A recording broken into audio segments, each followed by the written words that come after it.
something doesn't sound quite right when I phone him at the gallery, he purposely avoids calling out my name, and the hairs on the back of my neck stand straight up. I feel his guardedness, his deception waving in front of my face like a bright red flag as I walk to my martial arts school to train.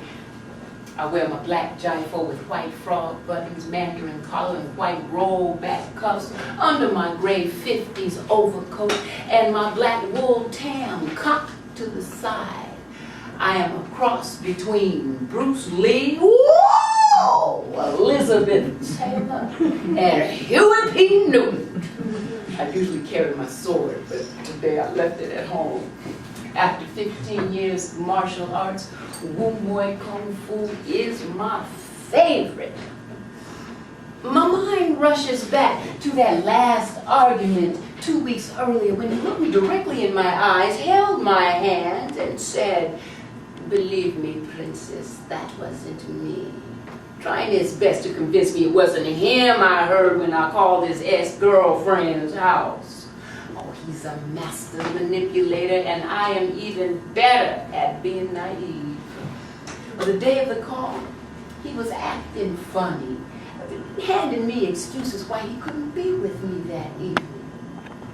When I made the call at 6:15 on the dot and boldly demanded, "Let me speak to Jordan," she thought she had hung up on me, but didn't quite place the receiver in the cradle.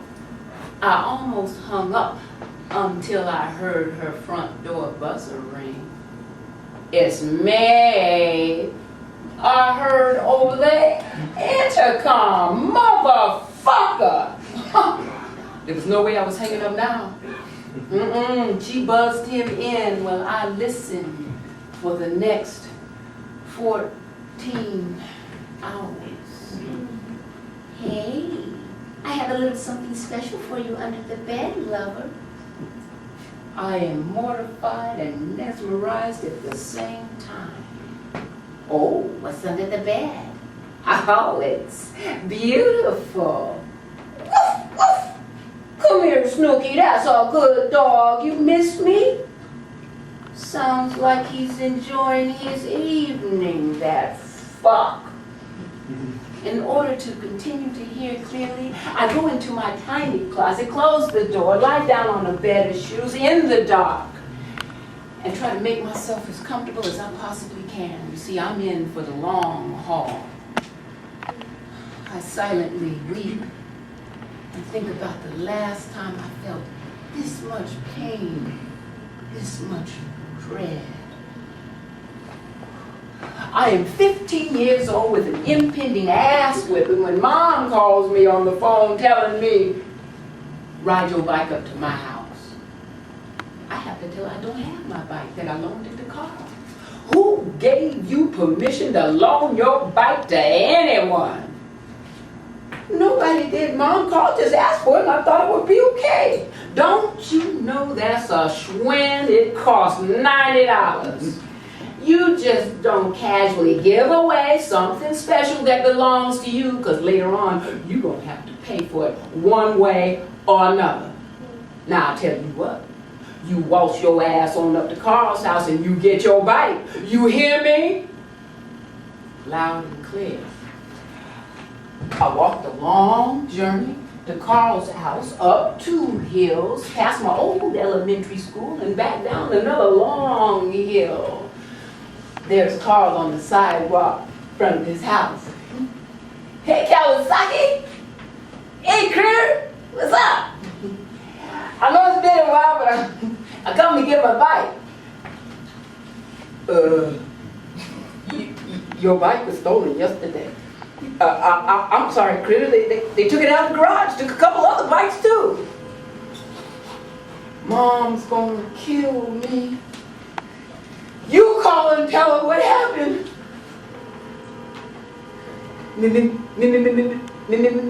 "Miss Richards? Chris's bike was stolen yesterday."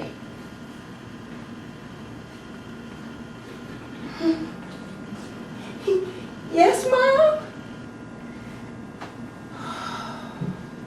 I leave Carl's house immediately and retraced my steps, making that long walk back home. My legs are heavy with anticipation. My heart is pounding as I round that last bend. Mom's blue wing-tip Cadillac is sitting in the driveway. I inch my way towards the back of the house. Just as I reach for the doorknob, the door opens. Mom is standing there with a thick leather belt in her hand. Go on in your room, strip down to your underwear, and meet me in the living room. I go to my room, unlace my tennis shoes, ease out of them, and put them in the closet. Pull off my pants and place them neatly on the bed. I slip out of my top and fold it and place it on top of my pants. I'm now down to my size 38 bra and panties. Bring your ass in here now and hurry up! What was I supposed to do? Run to get beat? I try to hurry, but I can't make my legs move properly. I drag myself into the living room as Mom points to the preferred whipping spot on the couch. I kneel down on the floor, lean against the couch, and wait for the first blow to come. Now, you know this is gonna hurt me more than it's gonna hurt you. But you gonna learn. As I stand there on the corner waiting for the light to change, I wonder, is he with that bitch again? I hear them, as the bed springs. The receiver is shaking in my hand as I lie in the darkness of my closet, waiting. Waiting for what? The first strike of the thick leather belt comes down hard on my body. Crack! I swallow a muffled scream. Crack! My skin is sucked up in the large holes placed strategically throughout the thick leather. I refuse to release the dam of tears as I'm being taught a lesson in values and self-worth. The pounding sound of two bodies locked in intense sexual embrace is hammering down upon my spirit. I try, but I can no longer hold it in. The dam breaks and I release a barrage of hysterical sobs, no longer able to withstand the multitude of stinging blows on my body, on my spirit. 14 hours later, the whipping is over. My mother's final words bleed through. Now you may go. My overcoat flaps in the wind as I suddenly change direction. I am headed to the gallery. I arrive, push through the glass doors, and breeze past the receptionist. Don't fuck with me, look! Comes across my face as I enter the main part of the gallery. Lo and behold, there's Horton sitting on the floor next to Sharon, up close and comfy, looking at slides. I'd like to speak with you, please, Horton. Wait until I'm finished. The heat rises to the boiling point. My vision blurs and my body tightens and my fingers automatically curl into tightly clenched fists. I managed to wait those couple of minutes, but I am no longer present. The beast has taken my place. Horton finally gets up and walks over to me. Sharon takes a couple of steps, stops, and then looks at me as if she holds the upper hand. I address her first. I think it's best you leave. I think I'll stay. Bitch! see I've lost it. I'm about to tear this motherfucker apart. Do you think I give one fuck about you, you simple bitch? Sheriff takes one look at the beast staring her down, turns and runs to the front room with the receptionist. I've turned to her down. You are nothing but a motherfucking liar. Bam! I hit him with a left hook over his right eye and draw blood. Crack! The sound of bone against bone, just like that thick leather on my tender skin. That was for playing me. Were Don's eyes widen with shock. A flashback on that 14-hour phone call and his utter denial of being there, and BAM! In the very same spot. That was for all the ass whippings I got that finally allows me to arrive to this point. Where Don cries out in pain. Louis, the gallery owner, who knows us both well, runs up the stairs.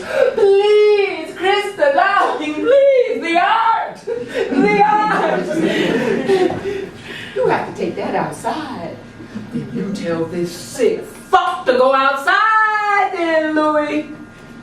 Oh, sorry, Don. You're my friend, but you don't have to go outside now. Louis escorts us through the gallery, past the receptionist in a very wide-eyed, quiet chair, out into the street. He kindly suggests the parking lot on the side of the building for us to finish our discussion. By this time, white foam has gathered in the corners of my mouth. Let's go to the parking lot, Don. You man enough? Oh, that's enough to fuck with his ego. He leads the way. Once in the parking lot, he turns, looks at me and says, "You're crazy," and makes his move to walk past me. 1 full year of lies, of game playing, of taking something precious from me. My heart, my self-worth, and my spirit.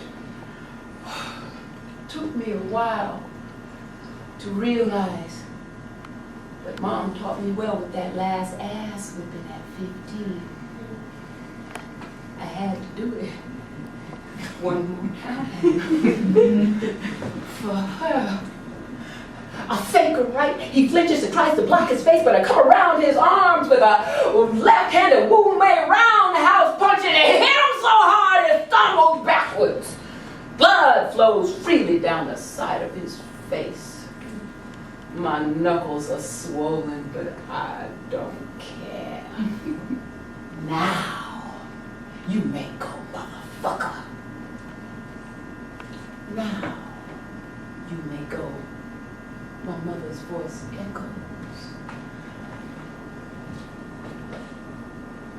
Why'd you want to do me? You lied and you used me.